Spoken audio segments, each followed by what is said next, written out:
O céu sobre Pontal do Sal tingia-se de um laranja pálido quase doentio. O vento que soprava do mar trazia consigo o aroma salgado e uma umidade fria que se infiltrava por entre os coqueiros que balançavam lentamente. O relógio na torre da pequena igreja marcava um pouco mais de 5 da tarde. No quintal de uma casa de paredes de madeira, duas crianças corriam alegres, carregando um rolo de linha e uma pipa surrada, feita por elas mesmas com jornal e varetas de bambu. Rafael, de 10 anos, e sua irmã mais nova, Natália, de 7. Riam felizes como dois passarinhos aprendendo a voar. Pediram permissão à sua madrasta, Lúcia, para brincar no campo perto do centro comunitário.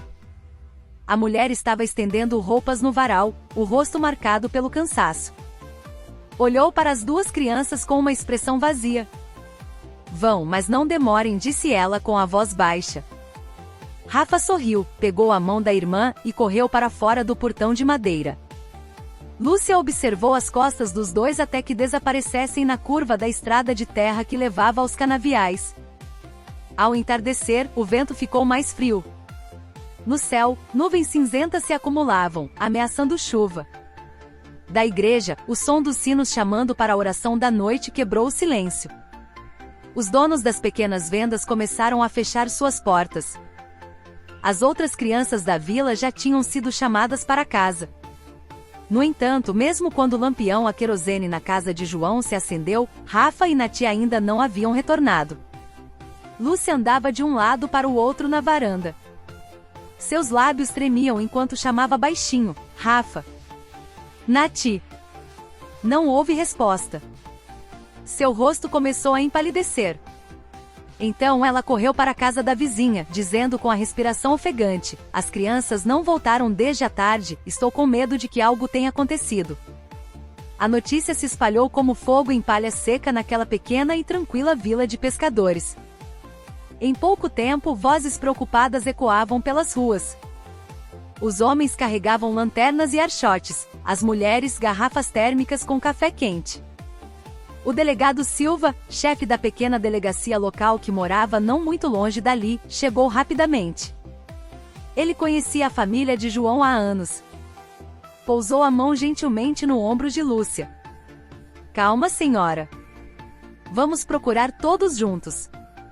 A noite caiu lentamente. O céu estava negro, sem estrelas, apenas com o clarão distante de relâmpagos sobre o mar. O som dos grilos era ensurdecedor, vindo dos limites dos canaviais. Dezenas de moradores vasculharam cada canto do campo, as margens do córrego e a pequena trilha que levava à praia. Entre o som dos passos na lama, ouviam-se os chamados repetidos: "Rafa! Nati!" A única resposta era o vento que soprava do oceano. Na casa, João acabará de voltar de uma pescaria de 2 dias. Seu corpo estava encharcado pela chuva que começara a cair. Seu rosto ficou tenso ao ouvir a notícia de um vizinho. Ele correu em direção ao posto de busca improvisado no centro comunitário. Ao ver Lúcia sentada no chão com os olhos inchados, perguntou imediatamente: "O que aconteceu, Lúcia? Onde estão nossos filhos?" Lúcia abaixou a cabeça, as lágrimas escorrendo pelo rosto. "Eles só disseram que queriam soltar pipa no campo. Eu disse para não irem, mas eles insistiram. Pensei que voltariam logo." As palavras saíram abafadas por seus soluços. João fechou os olhos, tentando conter a onda de pânico que ameaçava engoli-lo. Juntou-se aos outros moradores, vasculhando a beira do córrego, apontando a lanterna para moitas de bambu, chamando os nomes de seus filhos com a voz rouca. Cada segundo que passava parecia uma eternidade dolorosa. Perto da meia-noite, a chuva começou a cair forte. A água transformou a estrada de terra em um lamaçal escorregadio, mas ninguém parou. O delegado Silva, em pé no meio da chuva com a lanterna na mão, ordenou que 2 grupos seguissem em direção ao canavial e à vala de irrigação na extremidade da vila. Todos concordaram que não voltariam para casa antes de encontrar as 2 crianças. Em casa, Lúcia permanecia sentada em um canto, observando a chama do lampião balançar com o vento. Suas lágrimas haviam secado. Em seu rosto não havia mais medo, apenas um esgotamento profundo e algo indecifrável. Ocasionalmente, ela olhava para uma foto de família na parede. A imagem mostrava João, Rafa, Nati e ela mesma, todos juntos em uma moldura de madeira. Mas naquela noite, a luz do lampião projetava uma sombra estranha em seus olhos.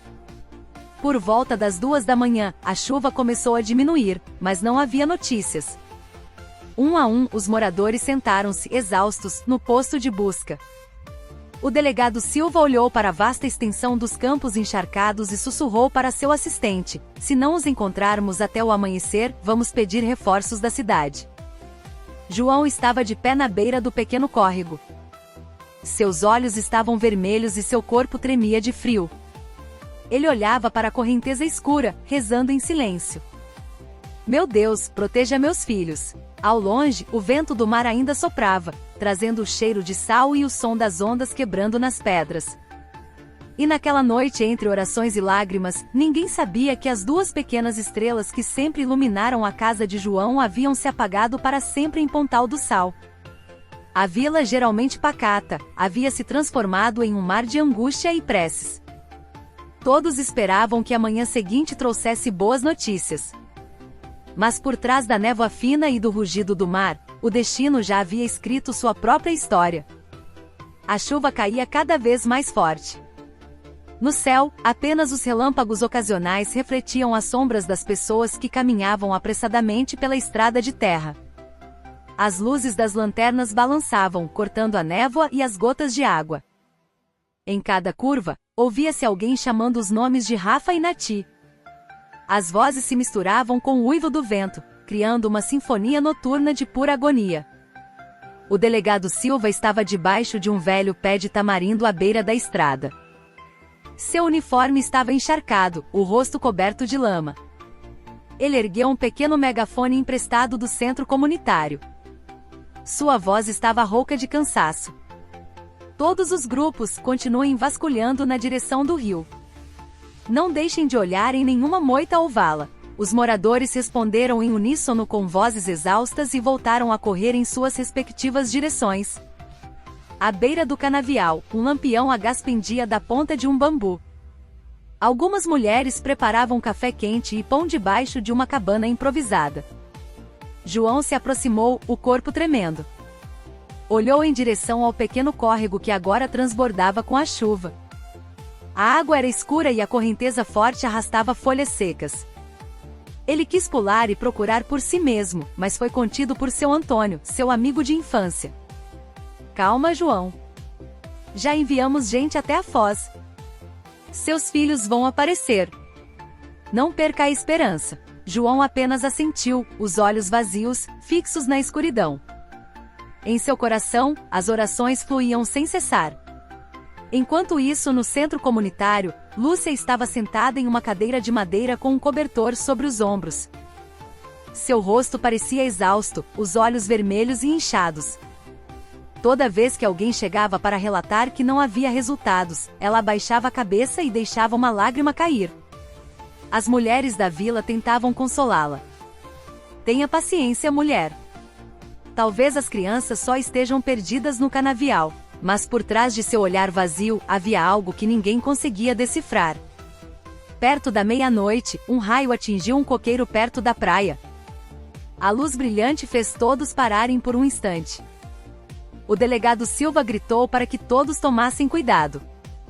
Ele decidiu dividir a equipe em 2. A primeira equipe vasculharia ao longo do rio principal.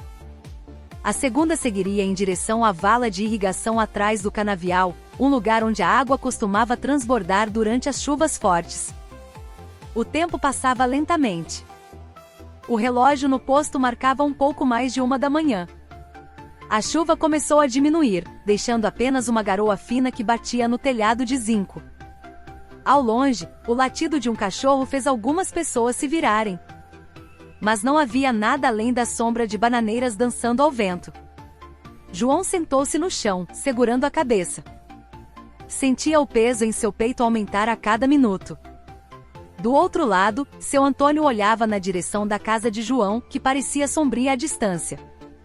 Viu a luz da sala ainda acesa e a sombra de Lúcia se movendo atrás da janela. Ele perguntou em voz baixa a um vizinho: Por que ela não está ajudando a procurar? O vizinho respondeu rapidamente. O delegado mandou ela descansar, para deixar que os moradores procurem. Mas por algum motivo, essas palavras não o tranquilizaram. Seu Antônio se lembrou de algo. 2 dias antes, Lúcia tinha ido à venda de Dona Helena para comprar leite e biscoitos. Naquele momento, seu rosto parecia estranho, pálido, mas com um sorriso forçado. O pensamento surgiu e desapareceu, substituído pela voz de João que de repente gritou o nome de seus filhos, Rafa. Nati. A única resposta foi o som da água pingando das folhas de bananeira.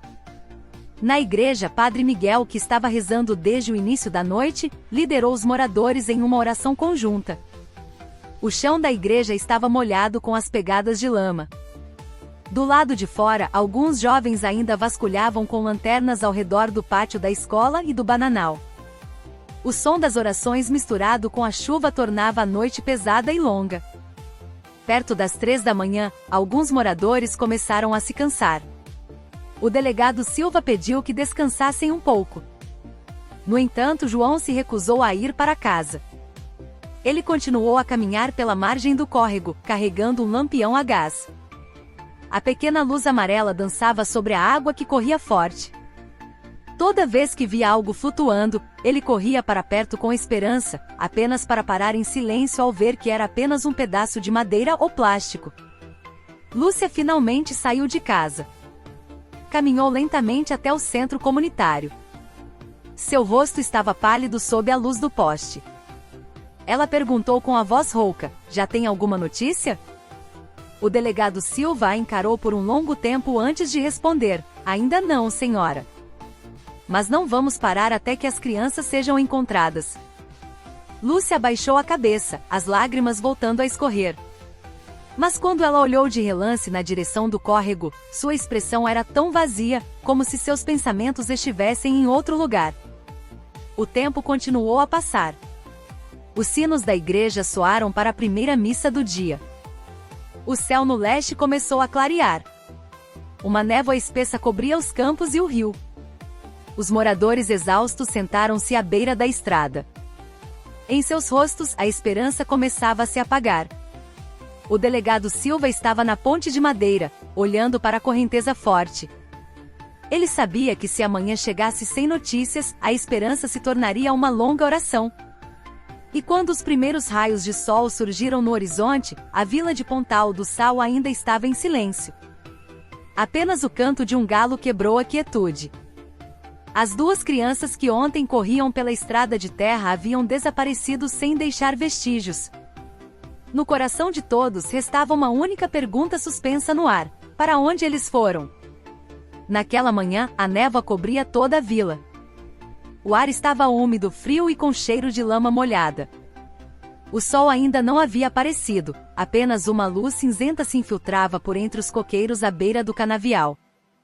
O canto dos galos soava distante, misturado ao rangido dos bambus molhados pelo orvalho. Seu Antônio caminhava lentamente por uma trilha, levando sua vaca para pastar.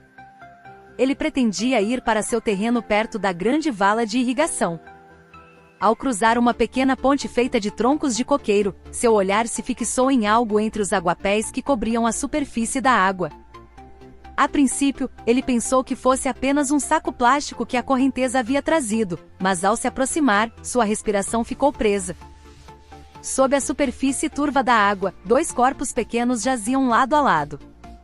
Suas roupas ainda estavam intactas, os cabelos pretos e molhados colados em seus rostos pálidos. Seu Antônio ficou paralisado por alguns segundos antes de gritar, chamando as pessoas ao redor. Sua voz quebrou o silêncio da manhã. "Tem criança aqui. Criança no córrego. Venham rápido." Em questão de minutos, os moradores chegaram correndo. O delegado Silva, que acabará de voltar do posto policial, correu para o local. Viu uma cena que apertou seu peito. 2 crianças pequenas, sem vida entre a água e a lama. Seus rostos estavam serenos, como se estivessem dormindo. Rafa estava um pouco acima, com uma das mãos ainda estendida na direção de sua irmã, Natália. Como se, no último segundo, ele tivesse tentado alcançar a mãozinha dela. Todos ficaram em silêncio. Apenas o som da água fluindo suavemente e o choro das mulheres que começavam a se ouvir. João chegou alguns minutos depois. Seu corpo tremia, seus passos eram vacilantes. Assim que viu os dois corpos pequenos, ele caiu de joelhos na beira do córrego. Pegou-os com as mãos trêmulas, chamando os nomes de seus filhos repetidamente. Rafa. Nati. Acordem, meus filhos. Vamos para casa. Não houve resposta além do som suave da água. Lúcia chegou logo depois. Ao ver a cena à sua frente, ela gritou e caiu no chão. Suas lágrimas escorriam abundantemente. Ela batia no peito enquanto se lamentava. Por que vocês me deixaram? As pessoas ao redor tentaram acalmá-la. Algumas mulheres cobriram os corpos das duas crianças com um pano branco e limpo. O delegado Silva estava ao lado, observando a correnteza que passava lentamente pelos pequenos corpos. Ele respirou fundo e deu uma ordem curta. Isolem a área. Ninguém entra. Chamem a equipe médica do posto de saúde. Enquanto isso, a notícia da descoberta se espalhou rapidamente. Em pouco tempo, quase toda a vila estava na beira do córrego. Ficaram em fila na margem. Alguns rezavam em silêncio. Outros choravam. Os rostos envelhecidos, normalmente amigáveis, estavam agora cheios de tristeza. Seu Antônio segurava o chapéu no peito, os olhos marejados. Ele sussurrou para Padre Miguel, que estava ao seu lado. Coitadas das crianças, padre. Ontem mesmo eu os vi soltando pipa no campo. Padre Miguel abaixou a cabeça. Sua voz era baixa. Tudo é da vontade de Deus. Só podemos rezar. A equipe médica chegou cerca de meia hora depois. Os dois corpos pequenos foram levantados com cuidado e levados para o centro comunitário para serem examinados. Todos seguiram em um cortejo lento. João caminhava atrás, o rosto vazio, como se sua alma tivesse ficado para trás, na beira daquele córrego. No centro comunitário, os corpos de Rafa e Nati foram deitados em duas esteiras de palha. Padre Miguel liderou uma oração. Lúcia continuava a chorar, sua voz rouca e entrecortada. Ninguém suspeitava dela. Todos pensavam que era o choro de uma mãe que havia perdido seus filhos. Várias mulheres a abraçaram, chorando junto. O delegado Silva examinou os corpos das duas crianças. Não havia ferimentos, nem sinais de violência. Parecia que eles haviam simplesmente escorregado e se afogado. Ele olhou para João com os olhos marejados. Talvez eles tenham escorregado enquanto brincavam na beira do córrego. A água subiu muito ontem à noite. João não respondeu, apenas segurou a mão fria de seu filho. Lá fora, o sol começou a surgir por trás da névoa. A luz dourada tocou os telhados das casas e os troncos das árvores. Mas para aquela pequena vila, a manhã parecia escura. O som do choro ecoava pelas ruas, acompanhando os passos dos moradores que levavam os dois pequenos corpos para a casa do luto. Naquela tarde, eles seriam enterrados lado a lado no cemitério da vila. E entre os soluços, as orações e os sinos da igreja, ninguém imaginava que por trás daquela tragédia aparentemente simples, escondia-se um segredo sombrio que abalaria toda a comunidade. Naquela tarde, o céu de Pontal do Sal tinha uma cor laranja acinzentada. O aroma de incenso misturado com o perfume de jasmim enchia o quintal da casa de João. Na sala da frente, os dois pequenos corpos jaziam lado a lado em esteiras de palha, os rostos cobertos por um pano branco. Padre Miguel sentava-se ao lado, recitando orações em voz baixa. Lúcia estava sentada perto dos pés das crianças. Seu corpo tremia, o rosto inchado, os olhos vermelhos e fundos. Ela chorava copiosamente. Sua voz, rouca e partida, fazia todos os presentes chorarem também. Segurava a mortalha que cobria Rafa e Nati. Meus filhos, por que vocês foram tão cedo? Eu não aguento perder vocês. Várias mulheres da vila tentavam consolá-la. Tenha fé, Lúcia. Deus deve ter um plano. Elas a abraçavam, ofereciam água. No entanto, o choro de Lúcia não parava. Ela continuou a se lamentar até sua voz desaparecer. Em cada soluço havia uma dor que comovia qualquer um, ninguém suspeitava de nada. Todos acreditavam que sua tristeza era genuína. João sentava-se em um canto da sala, olhando para o chão em silêncio. Ele não chorava mais. Seus olhos estavam secos, mas seu olhar era vazio. Desde a manhã não comia, não bebia, apenas olhava para os 2 pequenos corpos que todos os dias corriam para abraçá-lo quando voltava do mar. Dona Helena chegou com uma bandeja de chá quente e biscoitos. Colocou-a em uma mesinha e sussurrou para seu Antônio: "Coitada dessa mulher, não para de chorar um minuto." Seu Antônio assentiu lentamente. "Um choro assim até me arrepia", disse ele em voz baixa. Ao anoitecer, o vento do mar trouxe o som dos sinos da igreja. Todos os presentes baixaram a cabeça. Após a oração, os moradores começaram a se despedir. Apenas João, Lúcia e alguns parentes próximos permaneceram na casa. Lá fora, o som dos grilos começou a ser ouvido. Lúcia ficou sozinha na sala da frente depois que todos foram embora. A chama do lampião balançava com o vento. A sombra da chama dançava nas paredes de bambu. Em sua mão, ela segurava uma pequena pulseira de conchas que pertencia a Nati. Olhou para ela por um longo tempo e depois fechou os olhos.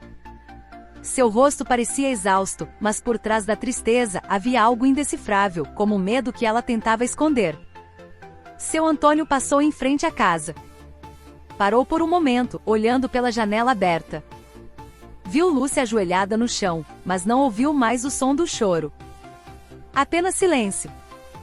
Ele murmurou para si mesmo: talvez ela já tenha esgotado todas as lágrimas. E seguiu seu caminho. Na igreja, Padre Miguel novamente lembrou aos fiéis reunidos: esta noite, todos nós rezaremos por Rafa e Nati.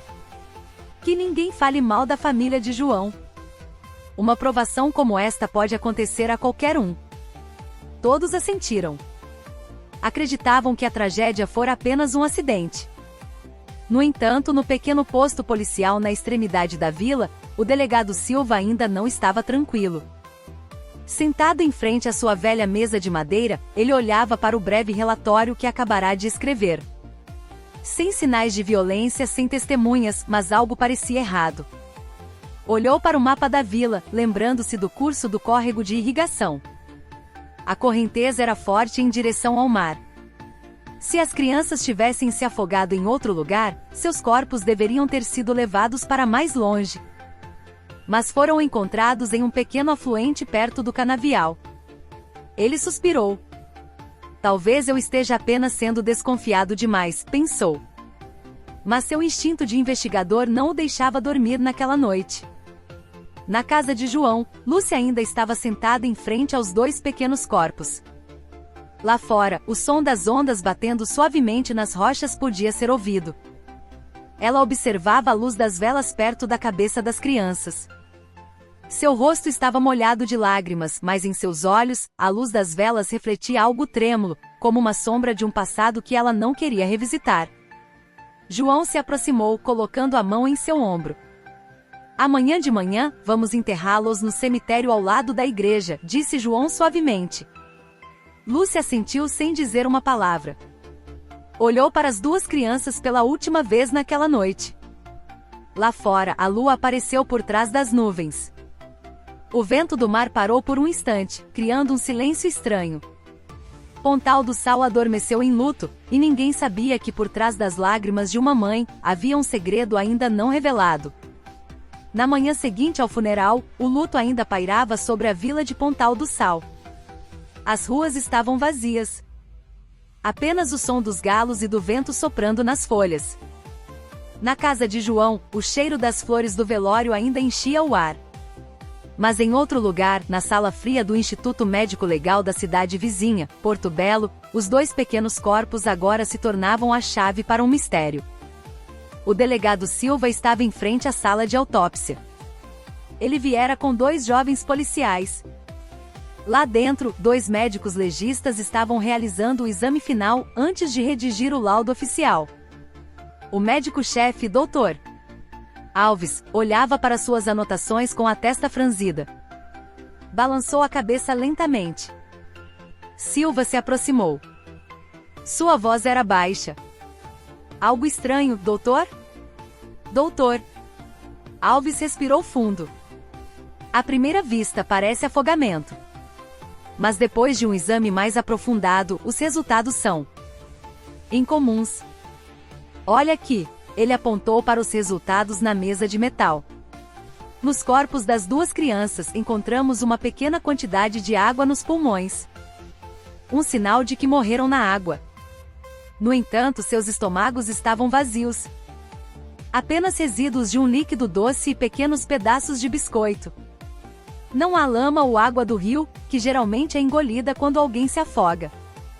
Silva franziu a testa. Isso significa que eles estavam inconscientes quando entraram na água. Doutor. Alves assentiu lentamente. Há algo ainda mais preocupante nos resultados do laboratório. No sangue de ambos encontramos traços de diazepam, um tipo de sedativo em alta dose. Essa substância pode fazer uma pessoa adormecer profundamente e perder a consciência em questão de minutos. A sala ficou subitamente silenciosa, apenas o som do relógio de parede marcando o tempo lentamente. Silva olhou para os dois pequenos corpos com o coração pesado que batia acelerado. Se eles já estavam inconscientes quando caíram na água, então não podem ter se afogado sozinhos. Alguém os fez adormecer primeiro. Doutor. Alves continuou em voz baixa. Ainda não sabemos como conseguiram o medicamento, mas a dose era bastante alta para duas crianças tão pequenas. Não há sinais de ferimentos nem de coação, então a probabilidade é que tenham ingerido sem saber, talvez em comida ou bebida. Silva olhou para as anotações em sua mão, resíduos de um líquido doce e pedaços de biscoito. Ele se lembrou de algo. Na casa de João, Lúcia havia dito que naquela tarde, deu leite e biscoitos às crianças antes de saírem para brincar. A lembrança fincou-se em sua mente como uma agulha afiada. No entanto, ele não queria se precipitar. Como investigador, sabia que toda suspeita precisava de provas. Pediu ao médico para guardar todos os resultados em segurança e preparar um laudo por escrito. Todos os dados deveriam ser enviados para a delegacia de Porto Belo ainda naquele dia. Ao anoitecer, Silva voltou para a vila com os resultados preliminares. O céu de Pontal do Sal estava vermelho escuro, o ar úmido como se guardasse um segredo. No centro comunitário, João estava sentado com seu Antônio e Padre Miguel. Seus rostos ainda estavam sombrios. Silva sentou-se à frente deles. Ele ainda não podia revelar tudo, apenas disse em voz baixa: os exames ainda não terminaram, mas continuaremos investigando. Peço que o senhor João permaneça calmo e não acredite em boatos. João assentiu sem dizer uma palavra. Depois da reunião, Silva caminhou para casa pela trilha. O céu começou a escurecer e ao longe, ouviu-se o sino da igreja chamando para a oração da noite. Ele parou por um momento na ponte de bambu que cruzava o córrego onde as duas crianças foram encontradas. A água parecia calma. Apenas algumas folhas de bananeira flutuavam na superfície. Mas por trás daquela tranquilidade, ele sabia que havia algo ainda não revelado. Na casa de João, Lúcia estava sentada na varanda. Em suas mãos, segurava um terço. Seus lábios se moviam em oração. Mas, entre as contas do terço, seus olhos olhavam vazios para a escuridão. Como se cada oração apenas aumentasse a inquietação em seu coração. Naquela noite, o delegado Silva não conseguiu dormir. Em sua mesa de trabalho estavam o laudo da autópsia e pequenas anotações. A caligrafia do doutor Alves era clara, encontrado diazepam no sangue das vítimas. Estômago vazio, sem sinais de luta. Ele olhou para aquelas anotações por um longo tempo. Lá fora, o zumbido dos insetos noturnos ecoava. Então ele fechou o caderno e sussurrou para si mesmo: isso não foi um acidente. Foi algo muito mais profundo. E a partir daquela noite, a imagem de duas crianças que adormeceram para sempre na água começou a assombrá-lo. Por trás das lágrimas de uma mãe, talvez houvesse um segredo esperando para ser desvendado. Na manhã seguinte, o ar em Pontal do Sal parecia pesado. O céu nublado cobria toda a vila. O vento do mar soprava úmido, trazendo o cheiro de sal e terra molhada. O delegado Silva partiu cedo para Porto Belo para receber o laudo completo da autópsia. Em suas mãos, levava uma pasta parda contendo arquivos que poderiam mudar o rumo da investigação. Na sala do IML, o doutor Alves já o esperava.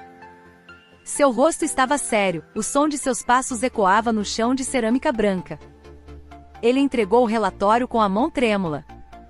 Todos os resultados foram verificados novamente, disse doutor Alves em voz baixa. As crianças não se afogaram em estado consciente. Elas já estavam inconscientes antes de seus corpos entrarem na água. Silva abriu o relatório lentamente. Cada linha parecia adicionar um peso em seu peito. Diazepam encontrado em alta concentração no sangue de ambas as vítimas. O líquido nos pulmões indica que ainda respiraram por alguns segundos na água, mas não há vestígios de luta ou pânico. Isso significava que eles apenas adormeceram e se afogaram sem resistência. Silva ergueu o olhar, sua voz rouca. Então eles foram drogados e depois jogados no córrego. Doutor Alves assentiu lentamente. Ele acrescentou em voz baixa: também encontramos resíduos de um líquido doce no estômago, semelhante a leite ou uma bebida sabor baunilha. Nenhuma comida pesada, apenas esse líquido. O medicamento provavelmente foi misturado à bebida. Silva olhou para o laudo por um longo tempo. A palavra leite ecoava em sua cabeça. Ele se lembrou novamente da noite em que Lúcia disse que naquela tarde, deu leite e biscoitos às crianças antes de saírem para brincar. As pequenas peças começaram a se encaixar em sua mente. Agradeceu ao médico e saiu do hospital. Lá fora, o céu nublado estava ainda mais escuro. Ao longe, os sinos da igreja de Porto Belo soavam para a missa do meio-dia. Ele ficou na beira da estrada por alguns minutos, observando o tráfego movimentado. Sua mente girava rapidamente. Se as crianças realmente foram drogadas, então alguém as fez adormecer de propósito, e essa pessoa tinha que ser alguém próximo. Naquela tarde, no posto policial de Pontal do Sal, Silva reuniu seus 3 subordinados. Explicou calmamente os resultados da autópsia. Sua voz era baixa, mas firme. As crianças não se afogaram sozinhas. Alguém as fez perder a consciência. Agora, nossa tarefa é descobrir quem esteve com elas por último. Um dos policiais disse: cuidado, delegado. Todos na vila ainda estão de luto. Não podemos acusar ninguém sem provas. Silva assentiu. Ele sabia que em uma vila pequena como Pontal do Sal, uma notícia podia se espalhar mais rápido que o vento. Naquela noite, Silva decidiu ir à casa de João. A casa ainda estava cheia de flores e cheiro de incenso. João estava sentado na varanda, olhando para a estrada com um olhar vazio. Lúcia estava dentro de casa, segundo ele, ainda não conseguia comer. Silva sentou-se ao lado de João. Ficaram em silêncio por um longo tempo antes de João finalmente falar. Eu não sei mais o que fazer, delegado. Toda vez que fecho os olhos, ainda vejo o sorriso do Rafa e da Nati. Silva deu um tapinha em seu ombro e disse: estamos investigando tudo. Talvez não tenha sido um acidente comum. João olhou para ele com os olhos vermelhos. O que você quer dizer? Silva respondeu brevemente: ainda não podemos confirmar, mas há algo que não se encaixa. Reze para que a verdade apareça logo. Ele não queria dizer mais nada antes de ter provas concretas. Quando ele estava se despedindo, viu Lúcia dentro de casa. A mulher estava sentada em frente à foto das 2 crianças, segurando um terço. A luz do lampião refletia em seu rosto pálido. Por um instante, seus olhos se encontraram. Naquele segundo, Silva viu algo nos olhos da mulher. Algo que não era apenas tristeza, mas um medo profundo, como alguém que esconde alguma coisa. A noite avançava. Em seu escritório, Silva lia novamente o laudo da autópsia enquanto ouvia o som das ondas ao longe. Cada frase no relatório parecia uma sombra escura que se tornava mais nítida. Sem luta, sem água no estômago, alta dose de sedativo. Ele fechou a pasta e os olhos. O vento noturno entrava pela janela, trazendo o cheiro salgado do mar. Em seu coração surgiu uma oração silenciosa. Meu Deus, se isso não foi um acidente, mostre-nos quem é o culpado antes que esta vila se afogue em mentiras. E naquela noite, no meio do silêncio de Pontal do Sal, o delegado Silva soube que acabará de abrir a porta para um segredo mais sombrio do que ele poderia imaginar. No dia seguinte, a atmosfera em Pontal do Sal parecia calma por fora, mas no coração de todos ainda havia uma sombra de perda. No pequeno posto policial de paredes de madeira, o delegado Silva sentava-se em frente a uma mesa com uma xícara de café preto já frio. À sua frente, estavam abertas as anotações do laudo da autópsia e os depoimentos da família. Ele releu a caligrafia que fizera na noite anterior. Todas as informações apontavam para uma coisa: as crianças foram drogadas antes de se afogarem. Agora, ele precisava descobrir quem lhes deu a última bebida. Por volta das 9 da manhã, João chegou com sua esposa, Lúcia. O rosto de João ainda estava sombrio, enquanto Lúcia parecia mais calma. Ela usava um lenço branco simples na cabeça, seus olhos estavam inchados, mas um leve sorriso nunca desaparecia de seus lábios. Silva pediu que se sentassem. Começou a perguntar em um tom gentil, como se apenas quisesse completar o relatório. Senhora, eu só quero confirmar novamente a sequência dos acontecimentos daquela tarde. Poderia me contar novamente, devagar? Lúcia abaixou a cabeça, respirou fundo e começou a falar. Por volta das 4 da tarde, as crianças comeram biscoitos e beberam leite na cozinha. Depois pediram permissão para brincar no campo perto do centro comunitário. Eu disse para voltarem antes do anoitecer. Lavei roupa até umas 5 e pouco. Quando o sol estava quase se pondo e eles não voltaram, comecei a ficar preocupada e perguntei aos vizinhos. Então, às 6, avisei o líder da comunidade. Cada palavra saía de sua boca sem hesitação, sem pausa. Seu tom de voz era monótono, mas claro. Como se estivesse lendo algo que já havia memorizado. Silva observava atentamente. Ele não escrevia, apenas olhava para o rosto da mulher. Por trás da tristeza que ela mostrava, havia uma calma que parecia anormal. Ele mudou o rumo da pergunta. Então a senhora tem certeza de que as crianças foram sozinhas, sem ninguém as acompanhar? Lúcia assentiu imediatamente. Sim, eu fiquei em casa. Inclusive, às 5 horas ainda estava na cozinha. Até liguei para a dona Helena para pedir um pouco de arroz emprestado. A senhora pode perguntar a ela, com certeza ela se lembra. João olhava para a esposa com tristeza. Ele parecia acreditar em cada palavra. Silva apenas sorriu levemente e anotou algo em seu caderno. Depois de mais algumas perguntas, ele fechou o caderno e agradeceu. Quando o casal saiu, Silva não se levantou imediatamente. Olhou para a porta que acabará de se fechar. Em sua mente as palavras de Lúcia ecoavam. Cada frase era muito arrumada, como se tivesse sido planejada com uma régua. Sem pausas, sem confusão, sem lapsos de memória. Ele se lembrou de sua época na academia de polícia.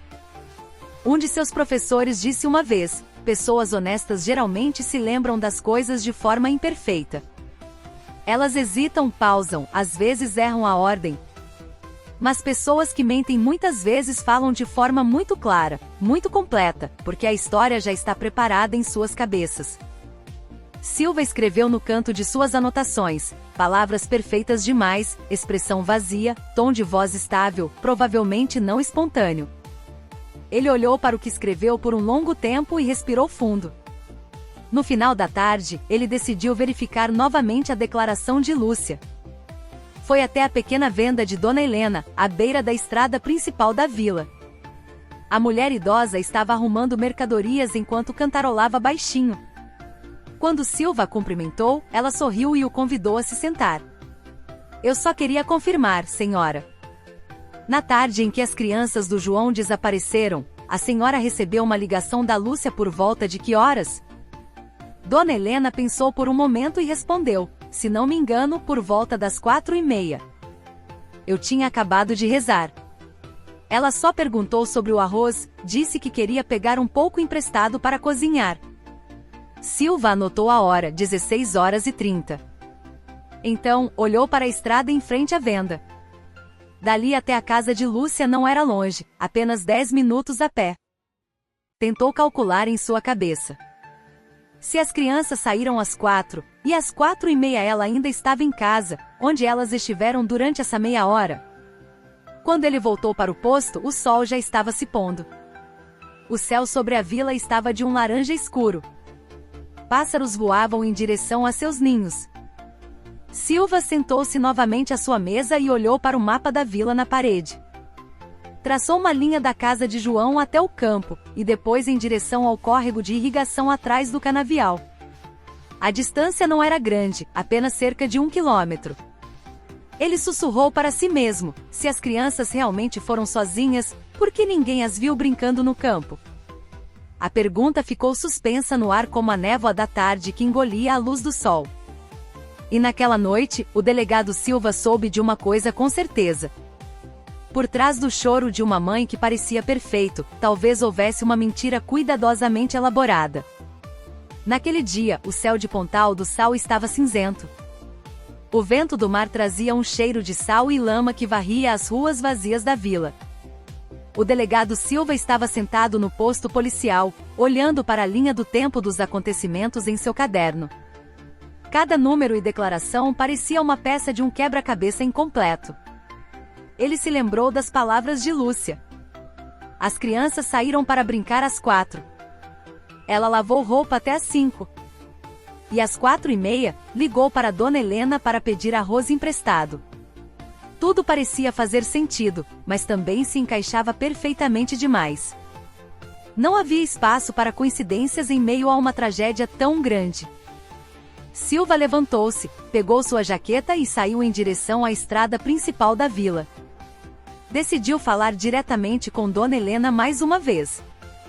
A pequena venda ficava na curva perto da ponte de bambu, onde as pessoas costumavam parar para comprar açúcar ou sabão.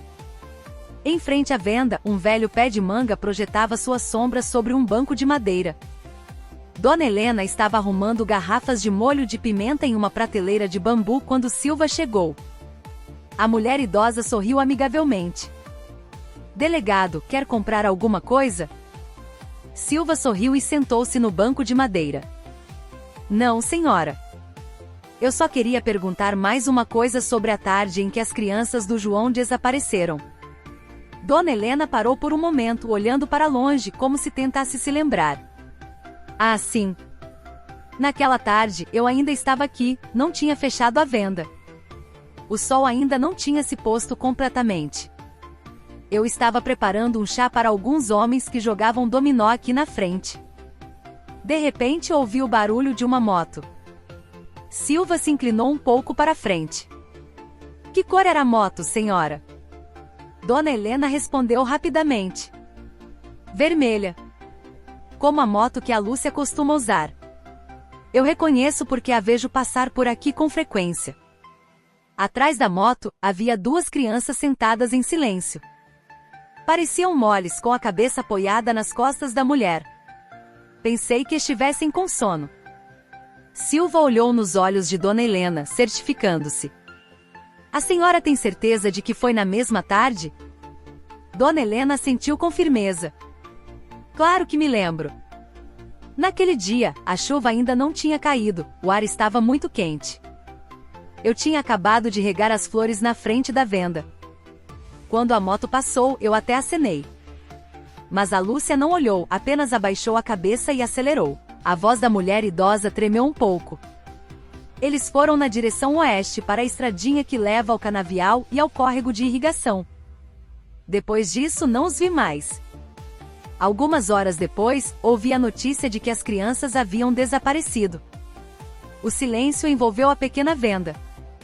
Apenas o som do vento e das folhas de manga se esfregando acima de suas cabeças. Silva olhou para o chão por um momento e depois perguntou novamente: a senhora tem certeza de que as crianças não pareciam agitadas ou brincando? Dona Helena balançou a cabeça. Não, eles estavam quietos, como se estivessem dormindo. Silva levantou-se lentamente, olhando para o rosto da mulher idosa com respeito. Obrigado, senhora. Sua informação é muito importante. Ele fez algumas anotações em seu caderno. A luz do sol da tarde passava por entre as folhas e caía sobre o rosto enrugado, mas lúcido de Dona Helena. Enquanto se afastava da venda, sua mente girava rapidamente. Se o depoimento de Dona Helena era verdadeiro, então Lúcia mentiu. Ela não estava em casa naquela tarde. Pelo contrário, ela levou as duas crianças em direção ao córrego onde foram encontradas. E a hora que a mulher idosa mencionou por volta das 4h30, foi exatamente antes da chuva começar. Silva parou na ponte de bambu que cruzava o córrego. Olhou para a superfície da água que refletia uma luz sombria. Lá embaixo, duas pequenas vidas haviam se calado para sempre. Ele segurou firmemente seu caderno. Cada palavra de Dona Helena era como uma pequena chama que iluminava o corredor escuro em sua mente. Naquela tarde, ele voltou para o posto policial. Seu jovem assistente Ricardo já o esperava com uma pilha de arquivos. Silva imediatamente ordenou que ele verificasse a velha câmera na casa do seu Rono, um vizinho perto da venda. Seu Rono havia instalado uma pequena câmera para vigiar seu galinheiro. Talvez o aparelho ainda tivesse gravado algo. Naquela noite, quando a gravação foi vista no posto policial, a tela preta e branca e embaçada exibia uma sombra vaga. No canto da imagem, uma moto vermelha passava lentamente. A silhueta de uma mulher com duas crianças pequenas atrás dela era claramente visível, apesar da distância. Silva olhou para a imagem por um longo tempo. Seu coração estava pesado. Ele conhecia aquela moto. Ele sabia quem a estava pilotando. A noite avançava. A chuva caía lentamente do lado de fora da janela do posto policial. Silva estava sentado sozinho, olhando para a imagem embaçada em sua mão. Sob a luz fraca da lâmpada, ele sussurrou para si mesmo: a verdade está começando a falar, não pela boca de um humano, mas pelos olhos de quem viu sem querer. A chuva caiu a noite toda em Pontal do Sal. A água pingava do telhado de zinco do posto policial, criando um som rítmico que quebrava o silêncio da noite. O delegado Silva ainda estava sentado em frente à pequena tela em sua mesa, assistindo a gravação em preto e branco que se repetia. A velha câmera do seu Rono não era nítida. A imagem tremia, às vezes escura, às vezes ofuscada pelo reflexo da água. No entanto, entre a névoa e as gotas de chuva, havia uma imagem difícil de negar. Uma mulher pilotando uma moto vermelha. Atrás dela, duas crianças pequenas sentadas e imóveis. Silva apertou o botão de pausa em um determinado segundo. Ele ampliou a imagem até que a forma do rosto e do lenço se tornasse vagamente visível. Embora embaçada, ele sabia que era Lúcia. Não havia dúvida, a postura, o corte do lenço e o modelo da moto, tudo batia. Ricardo, o jovem policial sentado ao seu lado, sussurrou: delegado, isso foi gravado por volta das 4h30 da tarde, antes da chuva. Exatamente como a Dona Helena disse. Silva assentiu lentamente, seus olhos fixos na tela. Sentiu o ar na sala ficar subitamente denso. Desligou a gravação e recostou-se na cadeira. Em sua mente, todas as peças começaram a se encaixar. Lúcia disse: as crianças foram sozinhas, enquanto a prova mostrava que elas levou em direção ao córrego. A hora em que ela disse ter ligado para Dona Helena também se tornou um álibi falso e bem construído. Ela preparou deliberadamente uma história para encobrir suas ações. Silva levantou-se e caminhou lentamente em direção à janela. A chuva ainda caía forte lá fora. A luz da rua refletia nas poças d'água, criando um brilho prateado no asfalto molhado. Em seu íntimo havia uma raiva difícil de explicar. Duas crianças inocentes e uma mulher que fingia chorar na frente de todos. Na manhã seguinte, Silva levou a gravação para a casa de João. A casa de palafita de bambu parecia deserta. Apenas o som do vento batendo nas folhas de bananeira atrás da casa. João o recebeu com o rosto cansado, os olhos inchados pela falta de sono. Olhou para o policial com um olhar vazio. Silva falou lentamente: "Eu quero lhe mostrar uma coisa, senhor. Mas peço que mantenha calma." Ele abriu a pasta e tirou algumas fotos impressas da gravação. A imagem era embaçada, mas clara o suficiente para ser reconhecida: uma moto vermelha com duas crianças pequenas atrás. João olhou para as fotos por um longo tempo e seu rosto mudou. A mão que segurava a foto tremia violentamente. Ele reconheceu a moto de sua esposa. Olhou para Silva com os olhos começando a marejar. "De onde veio isso?" Silva baixou a cabeça em sinal de respeito. "Da câmera da casa do seu Rono. Por volta das 4h30. João não falou. Apenas ficou parado, olhando pela janela em direção à estrada por onde a moto passará. Ele se lembrou de cada palavra de Lúcia, de cada lágrima, de cada oração que ela fizera em frente aos corpos das crianças.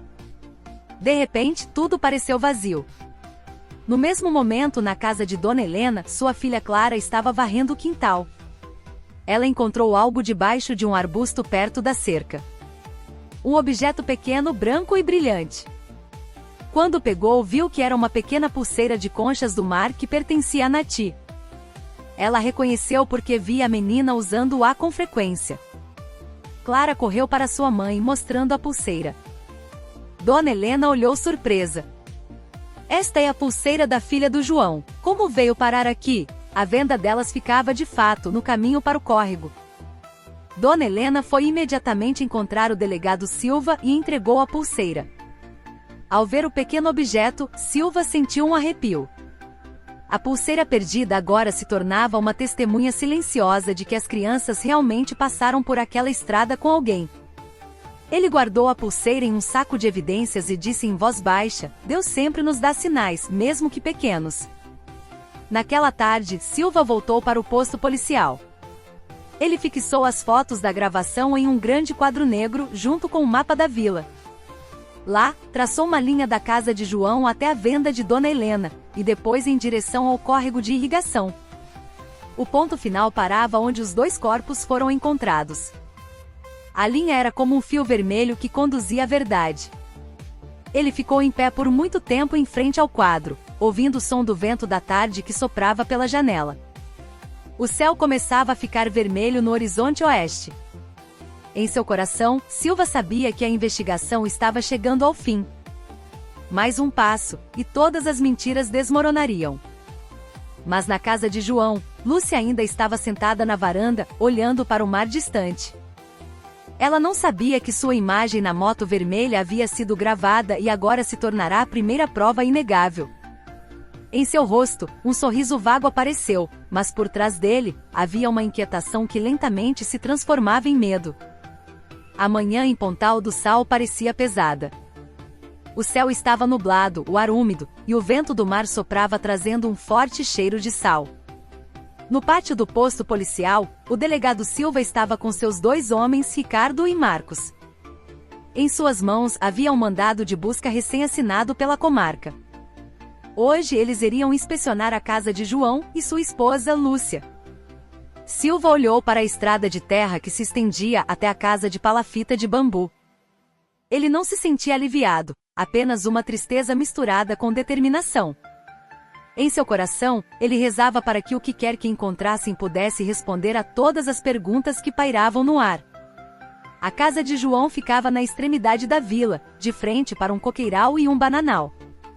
Quando a equipe policial chegou, João estava sentado na frente da casa. Seu rosto estava abatido e cansado. Ele parecia confuso ao ver o grupo chegar. Lúcia saiu da cozinha caminhando lentamente, vestindo uma saia de chita e um lenço preto na cabeça. Silva olhou para ela com gentileza, mas com firmeza. "Senhora, viemos inspecionar a casa. Será rápido. Por favor, nos permita trabalhar." Lúcia assentiu levemente, tentando sorrir. "Por favor, delegado. Não tenho nada a esconder." A equipe policial começou a trabalhar. Eles entraram em todos os cômodos, verificando armários, a cozinha e a parte de trás da casa. Tudo parecia arrumado demais. O chão de bambu estava limpo, sem poeira ou lama. Marcos, que inspecionou a cozinha, até sussurrou: "Parece que foi limpo esta manhã." Silva caminhou pelo quintal dos fundos. Ali havia uma área de lavanderia e uma velha máquina de lavar em um canto. Debaixo dela, havia uma pequena fresta, grande o suficiente para esconder algo. Ele se agachou, observou mais de perto e chamou Ricardo. "Ajude-me a levantar um pouco a máquina." Quando a máquina foi levantada, um par de botas de borracha verde escuras apareceu.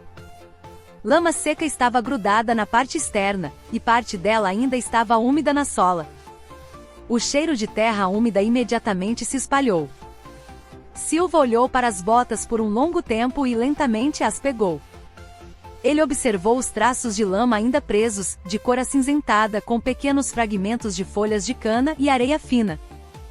Ele reconheceu o cheiro. Era o cheiro característico da beira do córrego de irrigação, atrás do canavial, onde os corpos de Rafa e Nati foram encontrados. O rosto de Lúcia ficou pálido. Ela ficou paralisada na porta.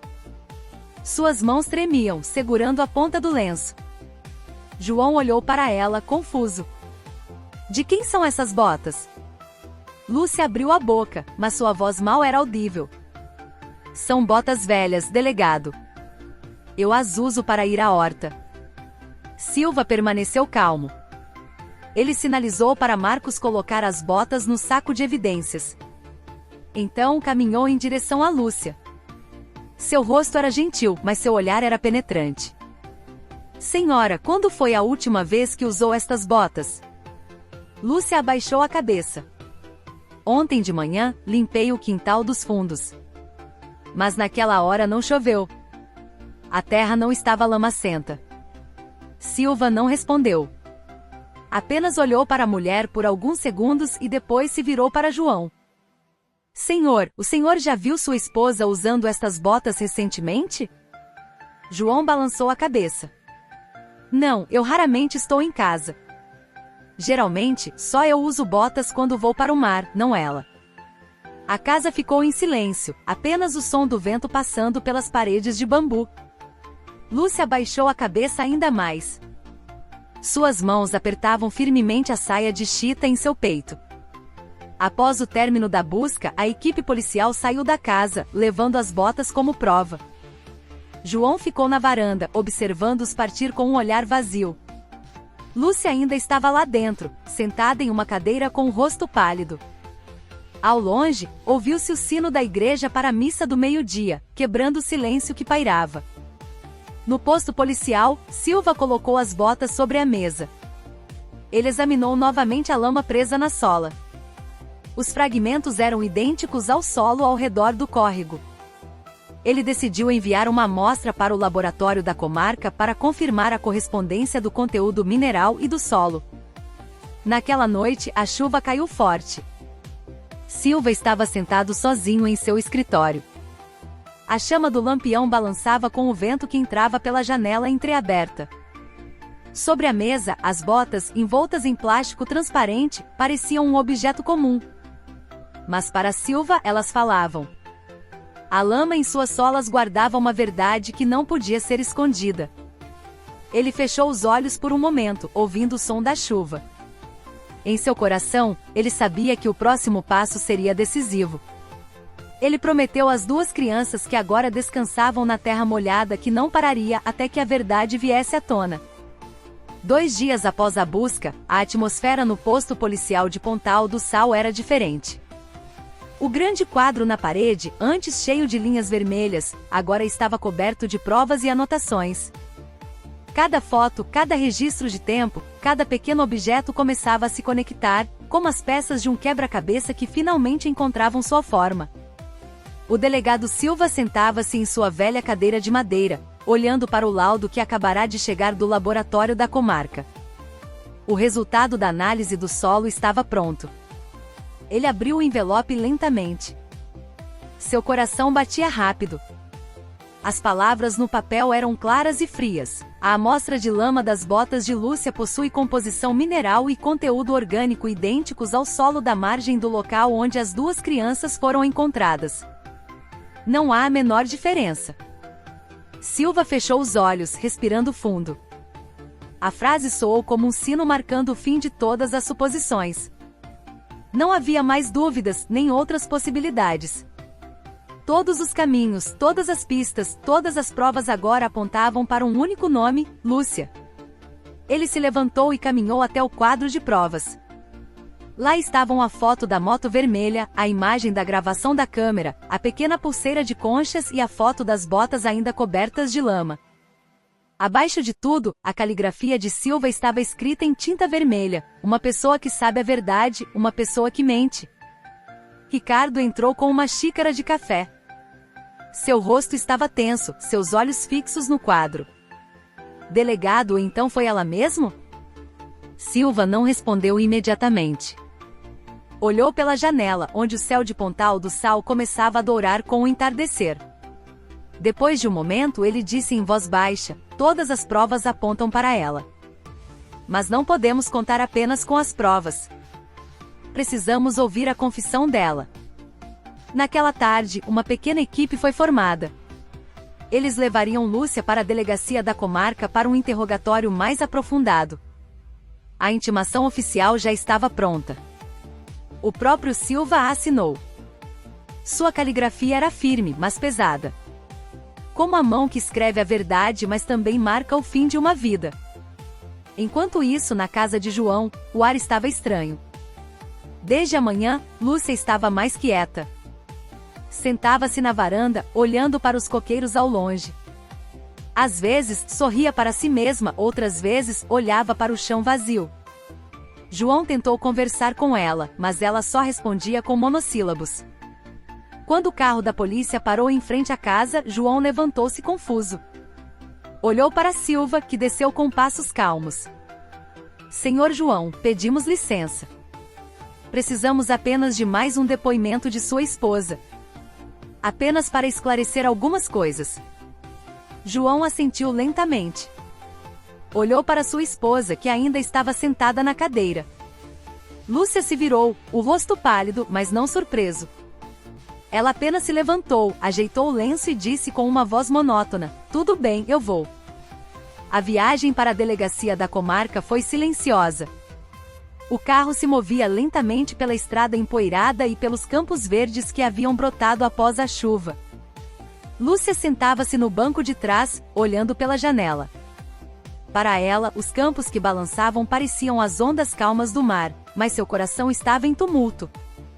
Na delegacia, ela foi levada para uma sala de interrogatório. Havia apenas uma mesa de madeira, duas cadeiras e uma pasta com fotos e documentos. O delegado Silva sentou-se à sua frente, olhando-a com um olhar gentil, mas vigilante. Sobre a mesa todas as provas estavam dispostas. A foto da moto vermelha, a gravação, a pulseira de conchas de Nati e as botas, agora limpas após o exame. Lúcia olhou para tudo por um longo tempo. Seus olhos começaram a marejar.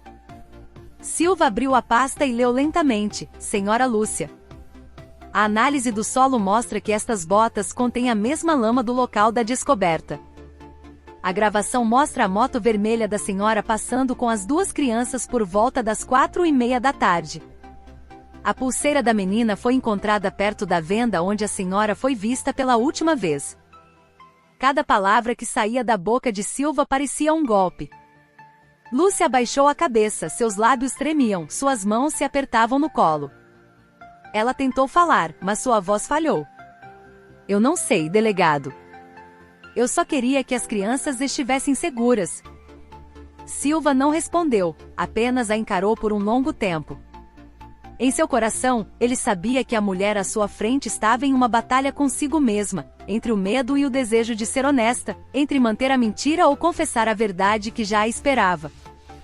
Naquela noite, após o primeiro interrogatório, Silva sentou-se sozinho em sua sala. Lá fora, o vento trazia o cheiro úmido do mar. Sobre a mesa, as provas estavam silenciosas. Mas para ele, era como se falassem. Cada pequeno objeto tinha uma voz. A mesma voz que sussurrava em seus ouvidos, dizendo que nenhuma mentira pode durar para sempre. A sala de interrogatório na delegacia da comarca parecia fria naquela noite. Uma lâmpada de neon pendia, iluminando fracamente a velha mesa de madeira no centro da sala. Lúcia sentava-se em uma cadeira de metal. Suas mãos tremiam no colo. O rosto pálido, os olhos inchados de tanto chorar. À sua frente, o delegado Silva a observava com calma, ladeado por 2 jovens investigadores que anotavam cada palavra. Silva abriu a pasta à sua frente e disse em voz baixa: "Senhora Lúcia, nós a trouxemos aqui não para machucá-la, mas para encontrar a verdade. Sabemos que é difícil, mas as 2 crianças que se foram merecem justiça."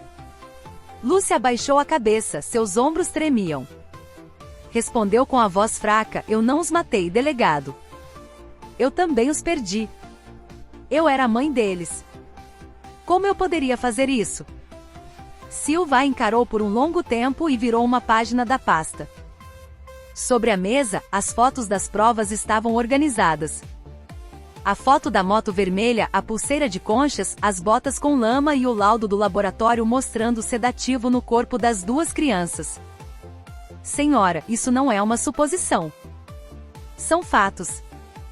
A lama em suas botas é a mesma da beira do córrego. A gravação da câmera mostra a senhora levando-os naquela tarde. Não havia mais ninguém naquela estrada." Lúcia balançou a cabeça com força. As lágrimas caíam. "Não era eu, talvez alguém parecido. Eu estava em casa lavando roupa." Silva permaneceu calmo. Estava acostumado a lidar com negações acompanhadas de lágrimas. Mas desta vez havia algo diferente. Ele podia sentir o medo real daquela mulher. Não apenas o medo de ser punida, mas o medo de perceber que a mentira havia se tornado profunda demais. Ele disse gentilmente, como um pai aconselhando uma filha: "Senhora, eu não estou procurando um culpado. Estou procurando a verdade. As crianças não podem mais falar. Mas a terra, a água e o tempo. A senhora sabe, a verdade não pode ser enterrada para sempre." Lúcia mordeu o lábio, suas mãos apertando a ponta do lenço. Suas lágrimas escorriam, mas sua voz permanecia firme. "Eu não sou culpada. Eu os amava. Eu lhes dava comida. Lavava suas roupas. Colocava-os para dormir todas as noites. Por que eu os machucaria?" Silva abaixou a cabeça por um momento. Pegou algo de uma gaveta e colocou sobre a mesa. Uma pequena pulseira de conchas do mar, ainda úmida após ser limpa da lama. A pulseira de Nati. Lúcia olhou para o objeto. Seu rosto congelou. Esta pulseira foi encontrada em frente à venda de Dona Helena, no caminho para o córrego. Não muito longe de onde a câmera capturou a moto vermelha. Silva a encarou diretamente. "A senhora sabe de quem é esta pulseira?" Lúcia cobriu o rosto com as 2 mãos. Seus ombros tremiam violentamente. Ela não conseguia responder. A sala ficou em silêncio por um longo tempo. Apenas o som do relógio de parede se ouvia. Finalmente, Lúcia tirou as mãos do rosto, olhando para a pulseira com um olhar vazio. "Eu não sei mais o que dizer. Todos estão me acusando, quando eu não tive má intenção." Silva a olhou profundamente. "Sem má intenção? Mas 2 crianças perderam a vida. Elas não podem voltar." Lúcia ficou em silêncio. Suas lágrimas caíam sobre a mesa, molhando os papéis das provas. Ela fechou os olhos, como se quisesse apagar a realidade. Silva levantou-se lentamente e caminhou até a janela. Lá fora a noite estava silenciosa, apenas o som do vento e dos grilos. Olhou para a escuridão e disse com um tom pesado: "Senhora, eu sei que a senhora já foi uma boa pessoa. Mas às vezes a dor, a inveja ou a raiva fazem um ser humano esquecer seus próprios limites." Lúcia o encarou, o rosto molhado. Não respondeu. Seus lábios tremiam, mas as palavras estavam presas na garganta. O jovem investigador no canto da sala parou de escrever, olhando para a mulher com pena. Ninguém mais falou. Depois de alguns minutos, Silva voltou a se sentar. Fechou a pasta lentamente. Senhora, vamos lhe dar um tempo para pensar. Mas lembre-se, a verdade não desaparecerá. A senhora pode enganar o mundo, mas não pode enganar sua própria consciência. Lúcia chorou convulsivamente, sua voz rouca. Eu só queria que eles fossem felizes. Eu não sabia que tudo terminaria assim. Silva a observou em silêncio.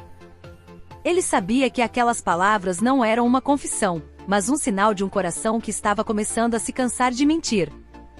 Naquela noite, depois que Lúcia foi levada para uma cela temporária, Silva sentou-se sozinho em sua sala.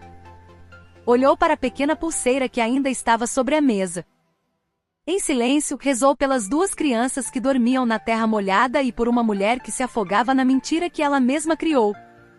A noite na delegacia da comarca parecia interminável. A chuva tinha acabado de parar, deixando um cheiro de terra molhada que penetrava nas paredes. Dentro da sala de interrogatório, a luz branca e fraca iluminava o rosto de Lúcia, que agora parecia mais velho do que sua idade.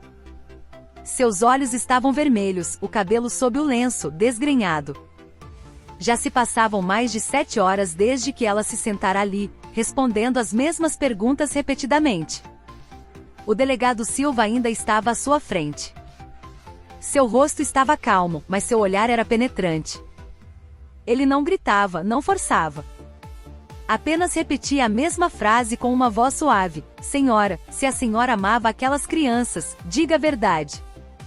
A frase ecoava como uma oração repetida. Lúcia olhava para o chão, seus lábios tremiam, suas mãos apertavam a ponta do lenço até ficarem brancas. Ela não tinha mais lágrimas, apenas uma respiração ofegante. Eu não tive a intenção de matá-los, delegado, sua voz era baixa, quase inaudível. Silva não a interrompeu. Apenas a observou em silêncio, dando espaço para que a verdade surgisse por si mesma. Lúcia abaixou a cabeça. Suas lágrimas caíam uma a uma sobre a mesa de madeira. Sua voz começou a falhar, quebrando-se em meio aos soluços. Naquele dia, eu só queria acalmá-los. Eu estava cansada. Todos os dias eu ouvia João comparando aquelas crianças com o meu próprio filho. Rafa é um menino inteligente, Natia é uma menina doce. Todos diziam isso. Mas meu filho, Felipe, sempre era visto como levado. Ela parou por um momento, respirando fundo. Eu sentia que não era justo. Eu queria que eles soubessem como era ser repreendido, como era não ser amado. Eu peguei alguns comprimidos para dormir que uma vizinha me deu uma vez. Misturei no leite deles. Pensei que só os faria dormir por muito tempo. Não que acabaria assim. Sua voz se quebrou no final da frase. Ela fechou os olhos, como se quisesse afastar a imagem sufocante. Silva a observou em silêncio. Ele sabia que a confissão não vinha da pressão, mas de um coração que já havia se rendido. Eu os levei na moto em direção ao canavial. Eles já estavam dormindo. A cabeça deles encostada nas minhas costas. Parei na beira do córrego. A água ainda estava alta por causa da chuva da noite anterior. Fiquei sentada lá por muito tempo, ouvindo o som da água. Eu queria voltar para casa. Mas por algum motivo não consegui. Ela abaixou a cabeça ainda mais. Sua voz era quase um sussurro. Então eu os coloquei na água devagar. Eles já estavam inconscientes. Vi seus rostos tão calmos como se estivessem dormindo. Pensei que eles acordariam de novo. Mas depois que seus corpos tocaram a água, tudo ficou em silêncio. Eu não consegui mais olhar. Eu fui embora. A sala ficou em silêncio. Apenas o tic-tac do relógio de parede preenchia cada fresta de quietude. Silva abaixou a cabeça, fechando a pasta à sua frente. Sentiu um aperto no peito. Em toda confissão de um assassino, sempre há uma razão que soa humana. Mas não há razão suficiente para substituir duas pequenas vidas perdidas. Lúcia segurou o rosto, chorando baixinho. Eu errei, delegado. Eu sei que errei. mas eu não sei por que fiz isso. Eu estava com raiva, com ciúmes, cansada. Eu queria que eles soubessem que eu também era mãe. Eu também queria ser amada. Mas acabei destruindo tudo. Silva levantou-se, caminhando lentamente em sua direção. Colocou a mão no ombro da mulher, olhando-a com olhos tristes. Senhora, Deus sempre abre uma porta para quem quer ser honesto. Mas essa porta nem sempre permanecerá aberta. Lúcia o encarou, o rosto molhado de lágrimas. Assentiu lentamente e abaixou a cabeça novamente. Ricardo, que anotava no canto da sala, parou de escrever, olhando com os olhos marejados. Ele ainda era jovem, nunca tinha ouvido uma confissão tão dolorosa. Entre as palavras de Lúcia, ele ouviu a voz de uma mãe perdida entre a inveja e um amor equivocado. Depois de assinar o depoimento, Lúcia sentou-se em silêncio, olhando para a pequena pulseira de conchas que agora estava sobre a mesa. Ela estendeu a mão, tocando-a suavemente.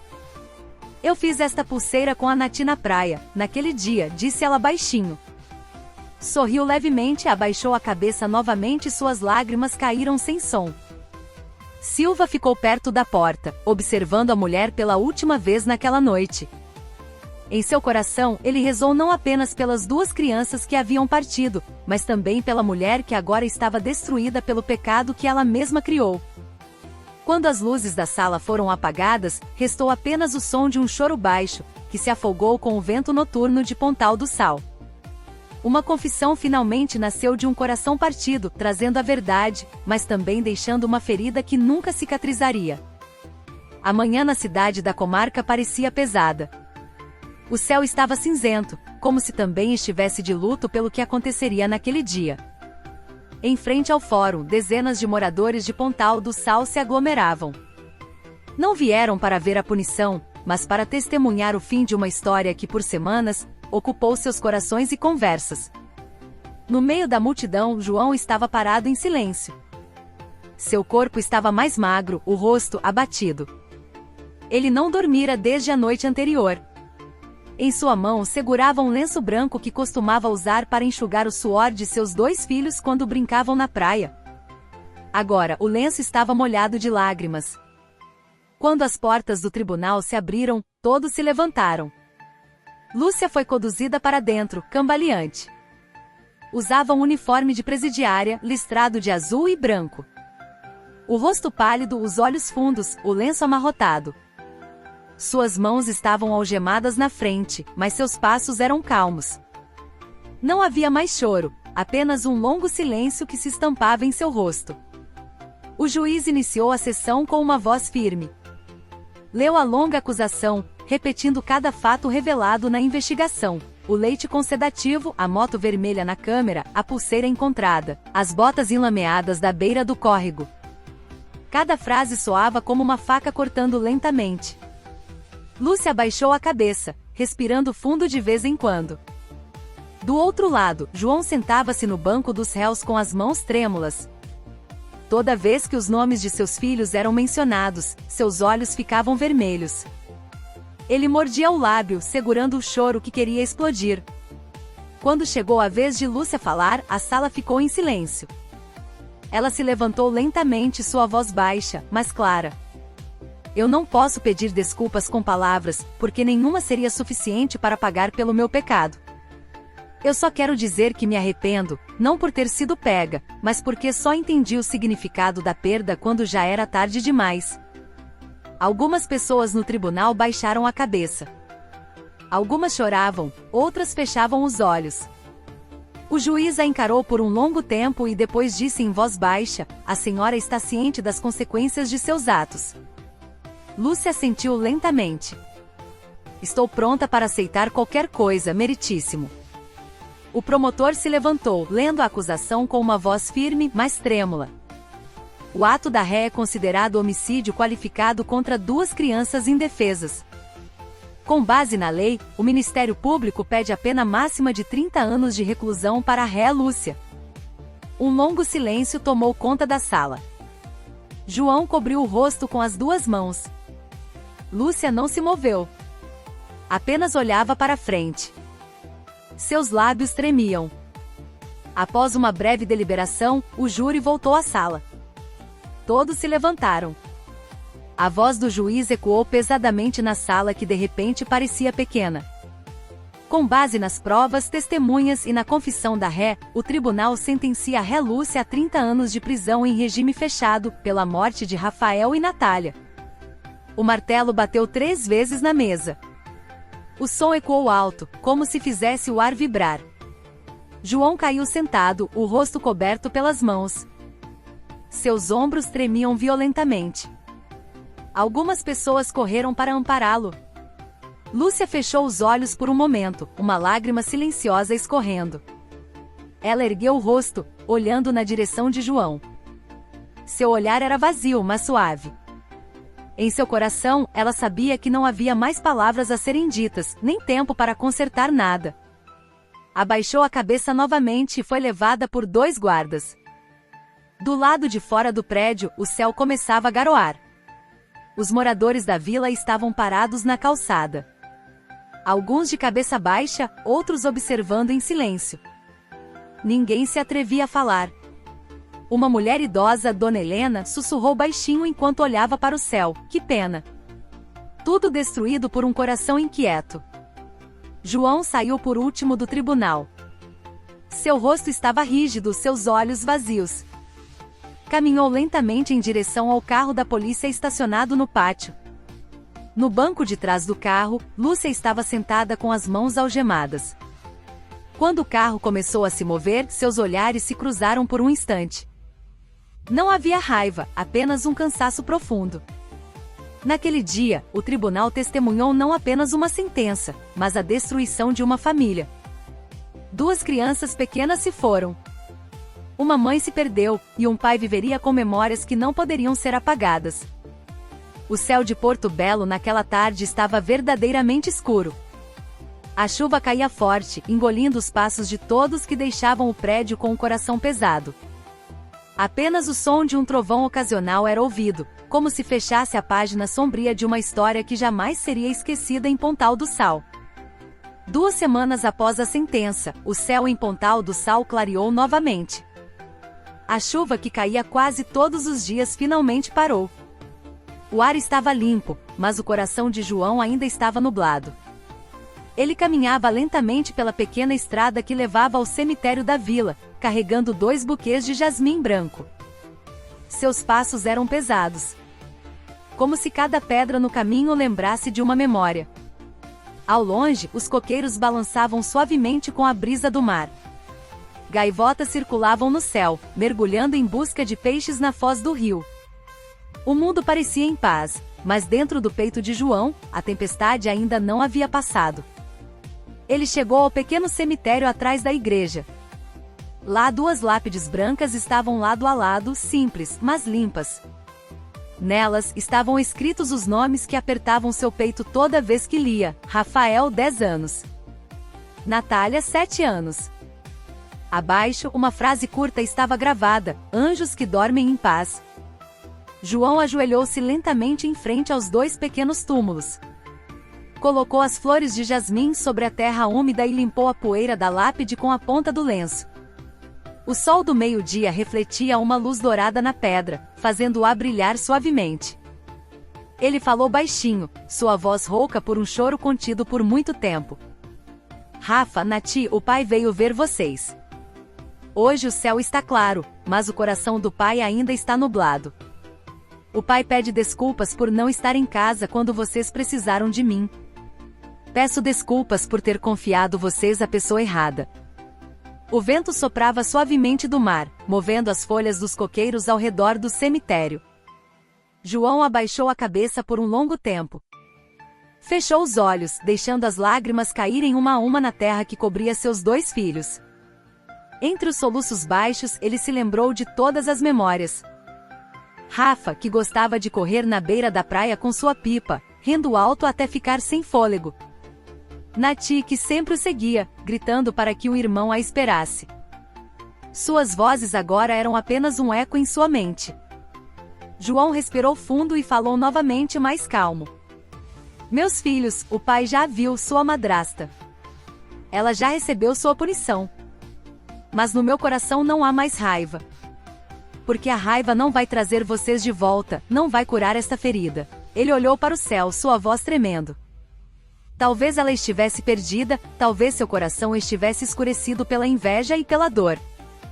Mas eu acredito que todo ser humano tem um lado que pode mudar se for despertado pelo amor. Infelizmente, às vezes a consciência chega tarde demais. João enxugou as lágrimas e sorriu levemente. Embora seu rosto ainda estivesse molhado, ele sussurrou como se falasse com o vento. Sabe, meus filhos, desde que vocês se foram, o pai aprendeu uma coisa. Nada é mais valioso que o amor. Nem casa, nem dinheiro, nem status. Porque sem amor, o coração de uma pessoa pode se tornar uma prisão para si mesma. Ele se levantou lentamente, olhando para as duas lápides mais uma vez. As flores de jasmim sobre a terra balançavam com o vento, exalando um perfume suave. Ao longe, ouvia-se o som de crianças da vila brincando de soltar pipa no campo. O som delas fez João fechar os olhos. Em sua mente, ele podia imaginar Rafa e Nati correndo entre elas, rindo sob o sol da tarde. Ele sorriu. Talvez, em um lugar distante, eles já estivessem felizes, correndo sem medo, sem lágrimas. Antes de deixar o cemitério, João ajoelhou-se mais uma vez. Olhou para as duas lápides profundamente e disse em voz baixa: o pai vai continuar vivendo, mas não para esquecer vocês. O pai vai viver para lembrar, para que nenhuma outra criança perca o sorriso por causa do ódio de um adulto. Ele se levantou, olhando para o horizonte que começava a ficar alaranjado. A luz do entardecer caía suavemente em seu rosto. Seus passos o levaram lentamente para longe do cemitério, mas seu coração parecia mais leve. No ar, os sinos da igreja soaram, enchendo o céu da vila com uma paz sagrada. Naquela noite, em sua casa, João sentou-se na varanda, olhando para o mar. As ondas rolavam lentamente em direção à praia, trazendo o cheiro familiar de sal. Ele acendeu um pequeno lampião a querosene e abriu um velho álbum de fotos. Nele, havia a imagem de duas crianças sorrindo na praia, segurando uma pipa. Ele sorriu. A vida continuará, pensou. Mas desta vez ele não queria olhar para trás com raiva. Queria olhar para frente com uma oração por seus filhos, por si mesmo, e até mesmo por Lúcia, que agora esperava seu fim em um lugar solitário.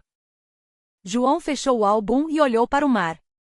No horizonte, o céu de Pontal do Sal ficou roxo, e uma pequena pipa parecia voar alto à distância. Ele sussurrou baixinho, como se falasse com o vento: voem o mais alto que puderem, meus filhos. O pai sempre olhará para cima, para que vocês não se sintam sozinhos.